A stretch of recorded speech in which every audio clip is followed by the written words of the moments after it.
대한민국 현대사 조명 대재앙의 현장 속으로 가다 삼풍백화점 20초가 앗아간 502명의 목숨 그날의 기억.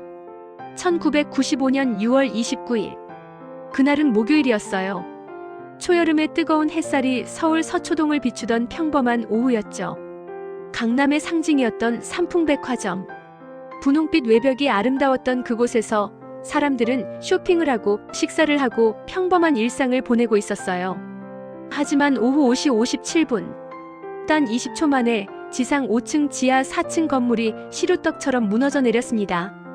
502명이 그 자리에서 영원히 돌아오지 못했어요. 일부 무너지기 전 보내진 신호들. 사실 그 건물은 이미 오래전부터 비명을 지르고 있었어요. 1995년 4월. 백화점 5층 북관 식당가 천장에 균열이 생기기 시작했어요. 처음엔 작은 금이었죠. 하지만 5월이 되자 그 균열에서 모래가 떨어지기 시작했고 5층 바닥은 서서히 내려앉기 시작했어요.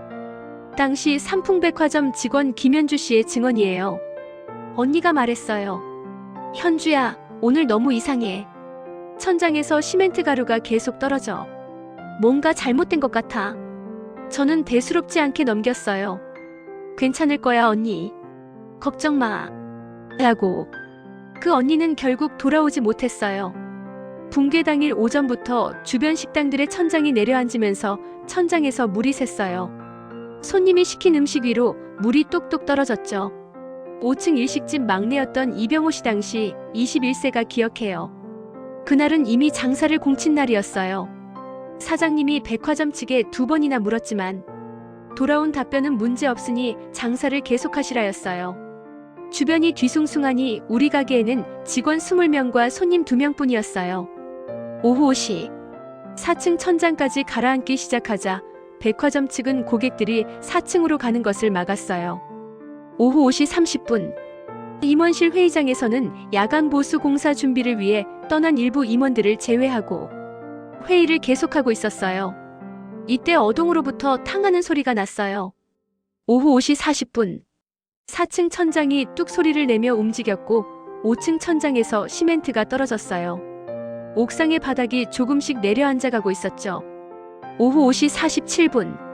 다시 뚜둑하는 소리가 들려 4층에 있던 사람들은 비상구와 비동 방향으로 대피하기 시작했어요. 그리고 오후 5시 52분.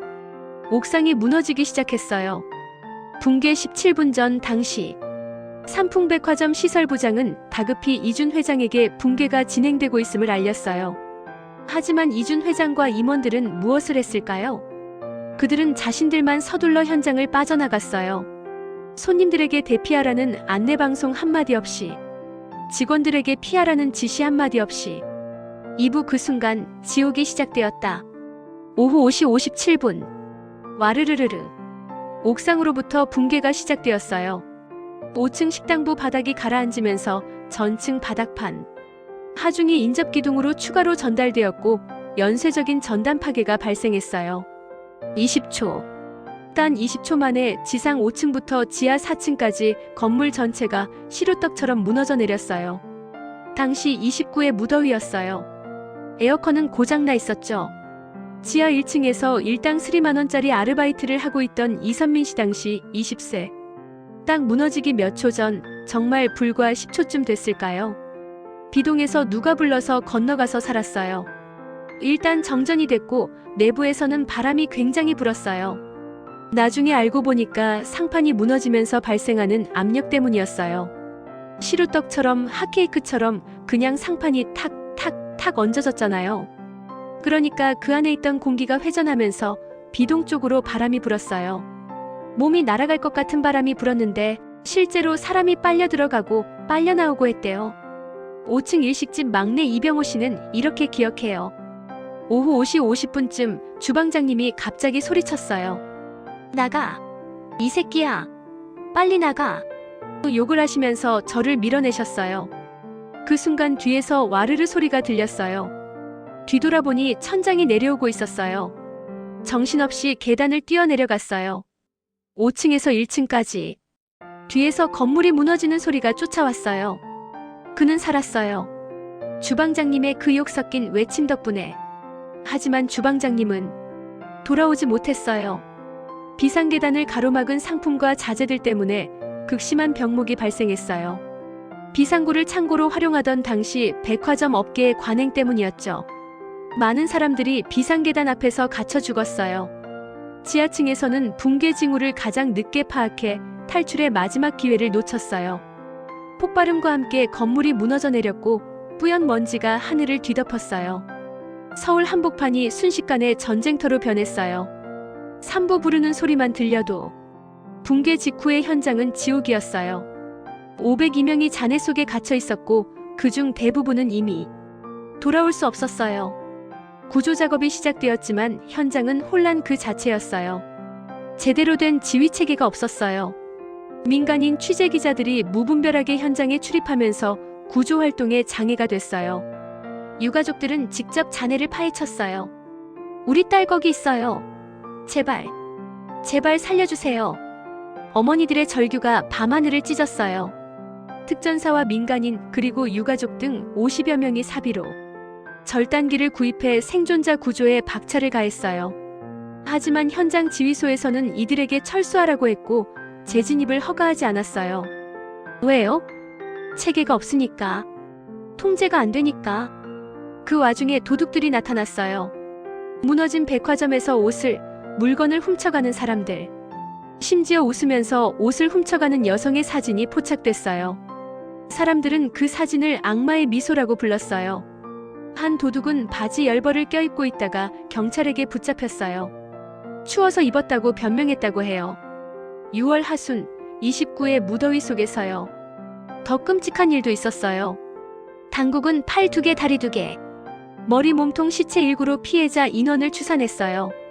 나중에 겨우 찾아낸 시신의 팔다리가 맞지 않는 상황이 계속 벌어지자 그제야 잔해를 갖다 버린 난지도 쓰레기 매립장을 뒤져서 시신 142구를 추가로 수습하는 황당한 일이 있었어요. 사망자의 시신이 제대로 수습되지 못하고 쓰레기장에 아무렇게나 버려진 거예요. 유가족들은 경로했어요. 우리 아이를 쓰레기장에 버렸다는 거예요? 사부 11일, 13일, 그리고 377시간. 하지만 기적은 있었어요. 붕괴 11일째 되던 날, 백화점 아르바이트생 최명석 씨 당시 20세가 구조됐어요. 물. 그가 내뱉은 첫 마디였어요. 11일 동안 잔해 속에서 버텼어요. 붕괴 13일째. 백화점 직원 유지원 씨 당시 18세가 살아 돌아왔어요. 엄마. 들것에 실려 나오면서 그녀가 부른 이름은 엄마였어요. 13일 동안 어둠 속에서 엄마를 생각하며 버텼대요. 그리고 붕괴 17일째. 더 이상 생존자가 없을 것처럼 느껴지던 그날. 백화점 직원 박승현 씨 당시 19세가 구조됐어요. 377시간. 15박 16일을 잔해 속에서 버텼어요. 최후의 생존자였어요. 그녀가 구조되는 순간 현장에 있던 모든 사람들이 울었어요. 살았다. 살아있어. 구조대원들, 유가족들, 취재진들 모두가 박수를 치며 울었어요. 하지만 생존자 수는 937명이지만 이들의 대부분은 붕괴 순간 또는 사고 직후 자력으로 탈출한 사람들이었어요. 구조활동으로 구출된 생존자는 단 40명에 불과했어요. 나머지 462명은 잔해 속에서 영원히 잠들었어요. 오보 정광진 변호사의 세 딸. 이 이야기를 하려니 가슴이 먹먹해요. 정광진 변호사. 그에게는 세 딸이 있었어요. 세 자매였죠. 그날 세 자매는 함께 삼풍백화점에 갔어요. 쇼핑을 하려고, 맛있는 것도 먹으려고, 자매끼리 오랜만에 시간을 보내려고. 하지만 그들은 돌아오지 못했어요. 세 딸 모두. 정광진 변호사는 현장에서 세 딸을 찾아 헤맸어요. 우리 큰딸, 둘째 딸, 막내딸. 제발. 잔해를 파헤치는 그의 손에서 피가 흘렀어요. 며칠이 지났어요. 첫째 딸의 시신이 발견됐어요. 다시 며칠이 지났어요. 둘째 딸의 시신이 발견됐어요. 그리고 또 며칠 후 막내딸의 시신이 발견됐어요. 정광진 변호사는 세 딸의 장례식을 한꺼번에 치러야 했어요. 3개의 관, 3개의 영정사진, 3개의 국화꽃. 그는 세 딸의 영정 앞에서 무너져 내렸어요. 미안하다. 아빠가 미안하다. 너희를 지켜주지 못해서. 나중에 사람들이 물었어요. 어떻게 견디셨어요? 정광진 변호사는 대답했어요. 견디는 게 아니에요. 그냥 살아있을 뿐이에요. 죽지 못해서 살아있을 뿐이에요. 육부 김정문 회장의 본처와 아들. 김정문 알로에의 김정문 회장. 그날 그는 본처와 아들을 함께 잃었어요. 아내와 아들이 함께 백화점에 갔다가 돌아오지 못했어요. 잔해 속에서 아들의 시신을 찾았을 때 김정문 회장은 아들을 끌어안고 울부짖었어요. 아들아, 아빠 왔다. 아빠가 데리러 왔다. 아내의 시신을 찾았을 때는 말을 잃었어요. 그저 멍하니 아내의 얼굴을 바라보기만 했어요. 장례식장에는 두 개의 관이 나란히 놓였어요. 아내와 아들.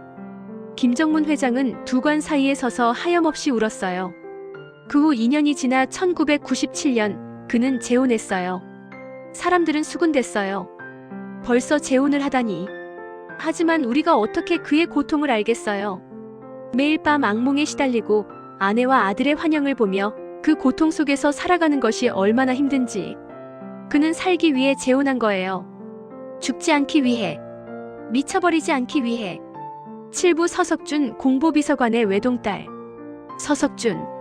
1983년 아웅산 묘역 테러 사건으로 순직한 대통령 공보비서관이에요.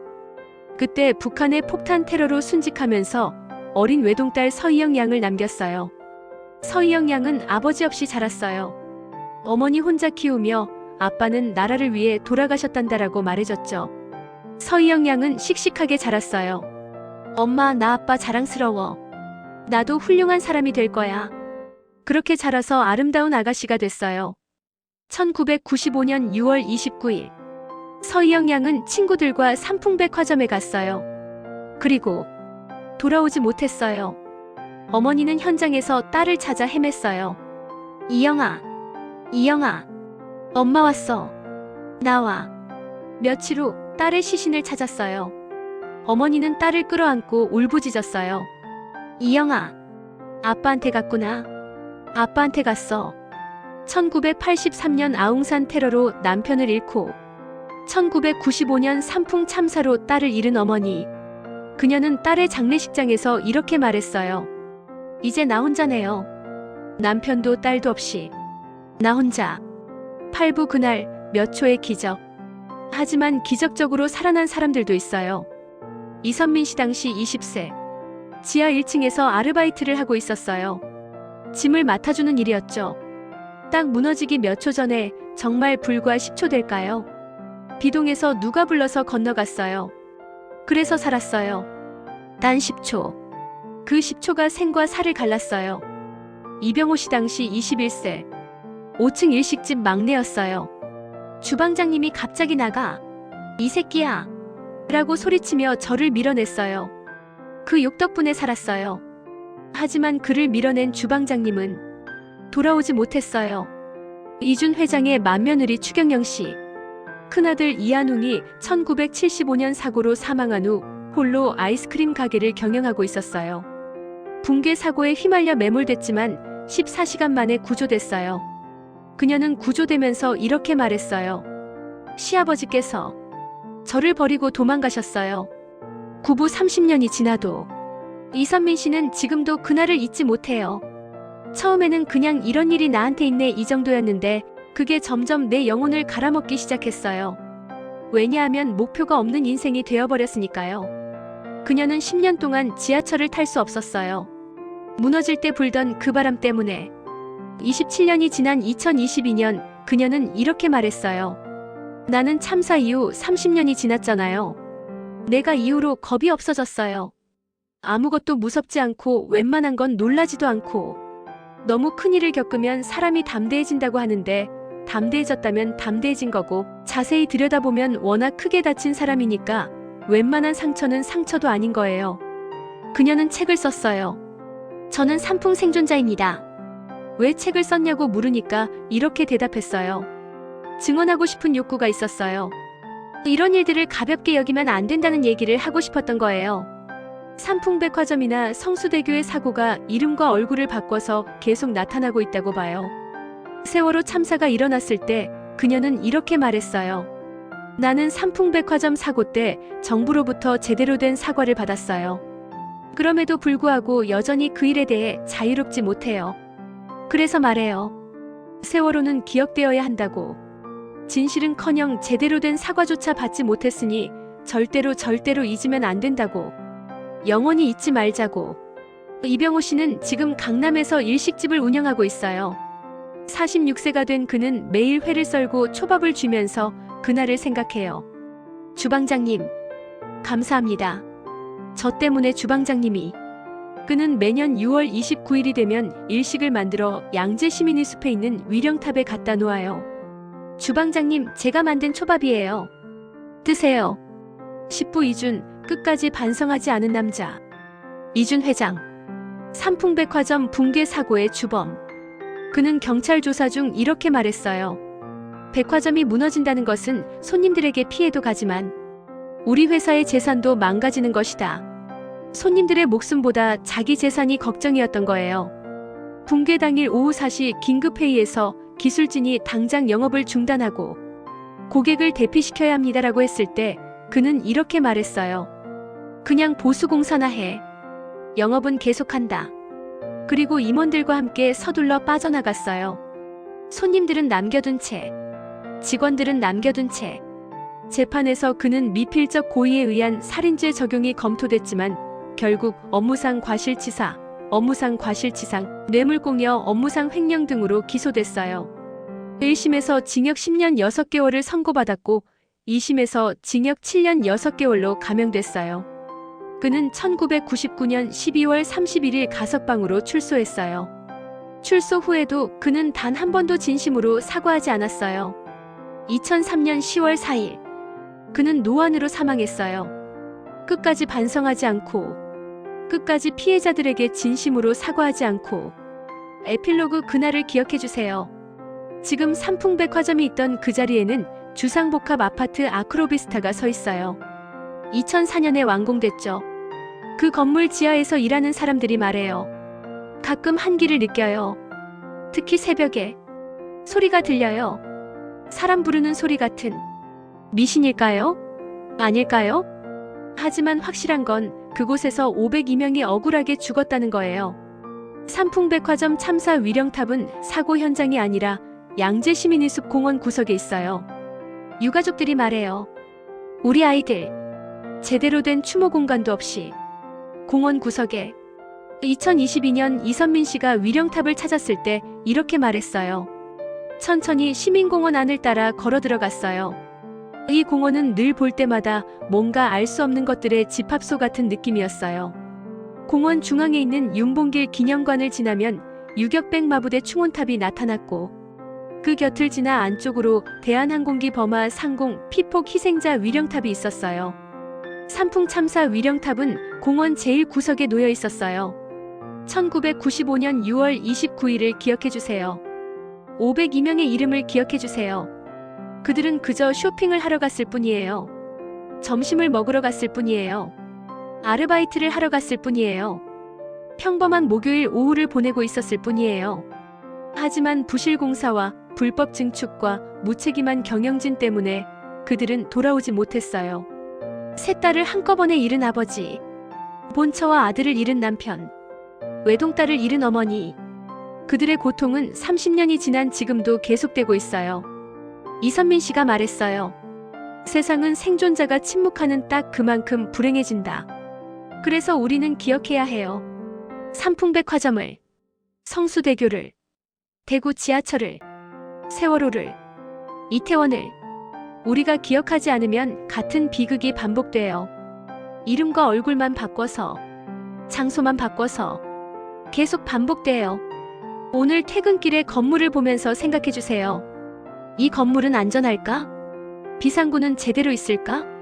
만약 무너진다면 나는 어디로 도망가야 할까? 그리고 502명을 생각해주세요. 그들의 이름을, 그들의 얼굴을, 그들의 마지막 순간을. 그것이 우리가 할 수 있는 최소한의 일이에요. 1995년 6월 29일 오후 5시 57분 20초. 단 20초가 앗아간 502개의 생명. 부디 잊지 말아주세요.